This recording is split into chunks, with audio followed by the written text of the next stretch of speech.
Think of the friend who is your biggest cheerleader. The one whose words are like honey. The one who is always the first to praise you, to tell you how brilliant, how talented, how wonderful you are. Picture their smiling face. Now, I am commanding you, with the full and terrible authority of heaven, stop talking to them. Do not answer their next text. Do not take their next call. This is a divine intervention of the highest order. Their compliments are not water for your soul. They are poison.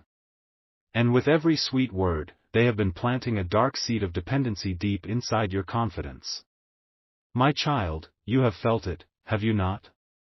That strange, hollow, and unsettling feeling after they have finished praising you. A momentary warmth, followed by a quiet, inner chill. Your spirit, which is wise beyond your years, has been trying to warn you. It has been trying to tell you that their words are not building you up, they are building a cage around you.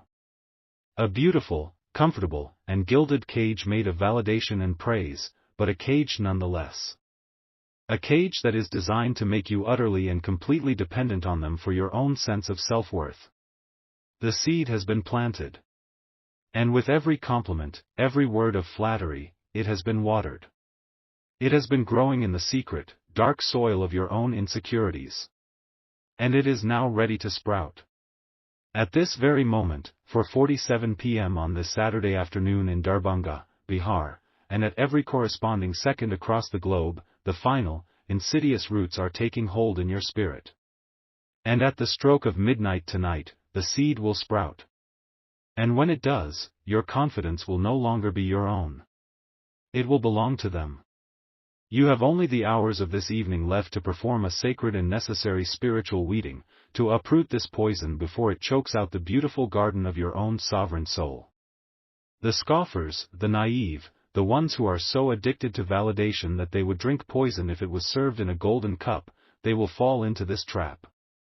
But you, my child, you were chosen to hear the hiss of the serpent beneath the sweet words. The friend who has been doing this poisonous gardener, is not a monster. They are something far more common, and far more dangerous, a person who is deeply and profoundly insecure. They get their own sense of power, their own feeling of worth, not from their own accomplishments, but from being the source of your good feelings. They are a validation addict, but their drug of choice is your dependency. They have looked at your strong and independent spirit, your ability to create and to thrive on your own, and it has terrified them. They do not want to be your equal. They want to be your master. They want to be the one you run to for approval. They want to be the one whose opinion matters more than anyone else's, even your own. And so they have enacted this slow and patient plan. To turn your confidence from an internal, God-given, ever-flowing wellspring into an external, friend-controlled faucet. A faucet that they, and only they, can turn on and off at will. Once the seed sprouts tonight, you will find yourself unable to make a decision, to take a risk, to feel good about an accomplishment, until you have first heard their praise. You will find yourself checking your phone, waiting for their message of approval. And if it does not come, you will feel a terrible anxiety, a withering of your own spirit. You will have become a puppet, and their compliments will be the strings. This is the ultimate injustice. To have your own, God-given sense of self stolen from you and replaced with a cheap, counterfeit version that is controlled by another human being. This is the source of the hidden pain you have felt in this friendship. This is the friend who is always there to build you up after you have failed. But have you ever noticed how they are subtly absent, or even faintly critical, when you are truly succeeding and flying on your own? They do not love your strength. They love your need for their strength. They have been grooming you for this dependency for years. But the time of their secret farming is over. Tonight, we will not only uproot the seed, but we will salt the very earth so that nothing like it can ever be planted in your beautiful soul again. The divine reversal of this psychological and spiritual warfare will be an act of holy purification. The enemy has been using words, poison praise, to plant their seed. We will now use words, your own words, to nullify their spell and to flush their poison from your system. This is a ritual of uprooting and of reclaiming your own ground. You will need a simple glass of water. And you will need salt. Pour a generous amount of salt into the water. The salt represents the tears of your own spirit, which has been weeping under this subtle assault. And it is a powerful, ancient agent of purification. Now, you must take this glass of salt water, and you must give the poison a place to go. You must speak one of their compliments, one of their sweet, hollow words of praise, directly into the glass. Choose one that you remember, one that made you feel good for a moment, and then strangely empty. Speak it now into the water. You have just transferred the energetic signature of their spell from your soul into the water. Now, you will nullify it. You will speak a divine decree of dissolution over the glass. These are the words that will break the spell. Say this aloud, with a voice that is firm and clear, the word has been spoken. The spell is now broken. The praise has been drowned. My own truth is my ground. With this declaration, the energetic root of the seed of dependency, which was attached to that compliment, has just been dissolved in the purifying water. The seed in your soul now has no root. It is beginning to wither. Now, for the final act. You must take this glass of salty, poisoned water, and you must pour it down a drain. As you watch the water swirl away, you are watching the enemy's influence, their false praise, their entire dark agenda, being flushed from your life, forever. To confirm that the seed has been uprooted and the poison has been flushed, you must make a declaration of your new and sacred independence.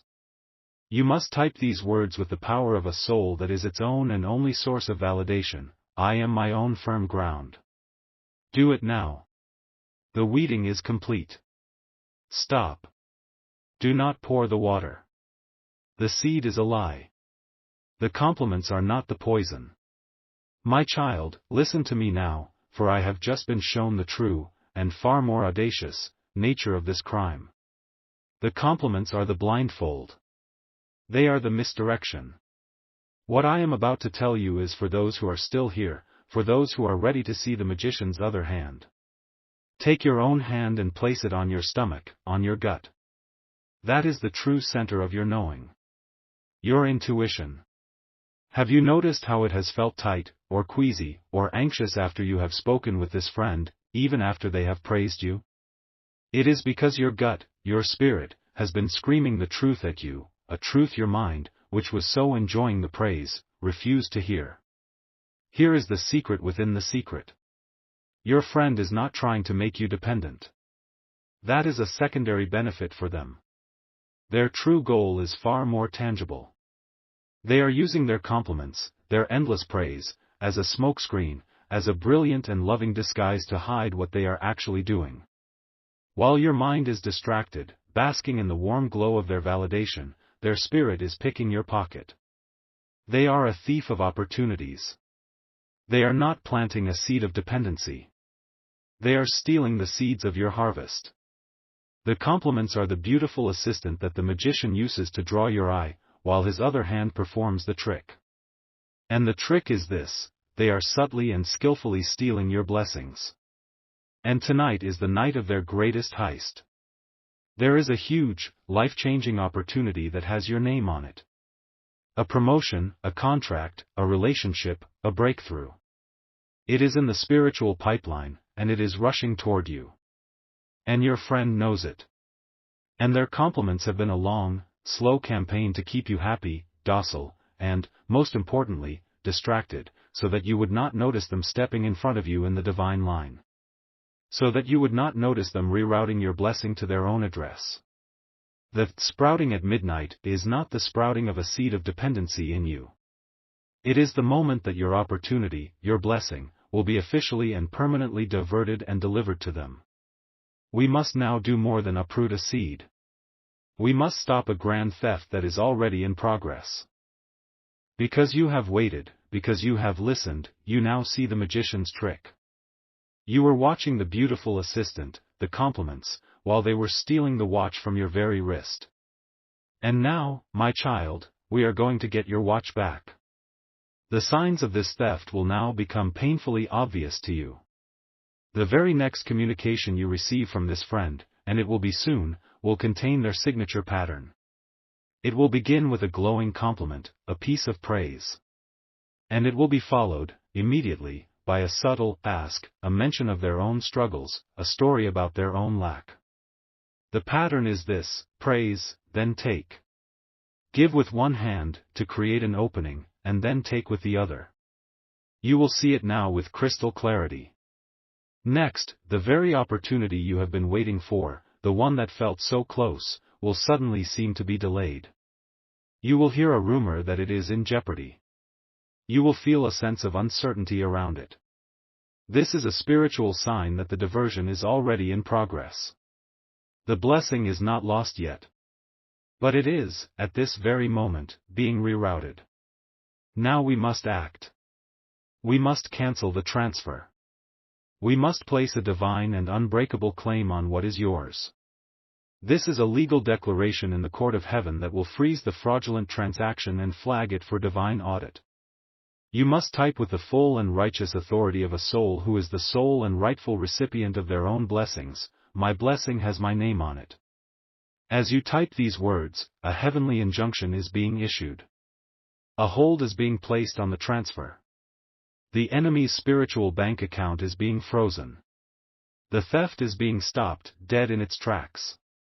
The grand restoration, the final, victorious act of reclamation, is now at hand. You have placed a divine hold on the transfer. In the spiritual realm, the blessing, that great and glorious opportunity that was being rerouted to your friend's address, is now frozen in transit. A divine audit has been triggered by your declaration. And the angels are now examining the paperwork. And they see your name, your divine signature, written all over it. The transfer will be immediately and irrevocably denied. The package will be returned to its original and rightful destination, you. And the friend, the thief, their plan will now spectacularly backfire. The energy that they were expending to create the diversion, to pull your blessing into their own orbit, will now collapse. And it will create a spiritual vacuum in their own life. They will be hit with a sudden, inexplicable, and devastating run of bad luck.